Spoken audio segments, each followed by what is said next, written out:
தங்களுடைய பிதுஅத்துக்களுக்கு அங்கீகாரம் தேடுவதற்கு முயற்சிக்கக்கூடிய சிலரையும் நாங்கள் பார்க்கின்றோம். அன்புள்ள சகோதரர்களே, பிதுஅத்து என்றால் அதனுடைய அடிப்படை என்ன, பிதுஅத்தின் அடிப்படையான வரைவிலக்கணம் என்ன என்பதை சரியாக புரியாமல் இப்படியெல்லாம் பிழையாக ஹதீஸ்களை அவர்கள் துஷ்பிரயோகம் செய்கின்றார்கள்.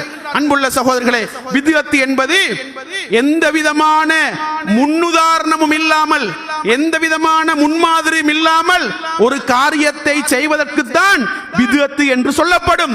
கூட்டாக இரவு தொழுகை நடாத்துவது என்பது நபிகளாருடைய காலத்திலே அறிமுகப்படுத்தப்பட்ட ஒரு சுன்னா. அந்த சுன்னா காலப்போக்கிலே கைவிடப்பட்டது. அதை மீண்டும் உயிர்ப்பிக்கின்றார். அதற்கு காரணமாக உமர் ரலியல்லாஹு அன்ஹு அவர்கள் இருக்கின்றார்கள்.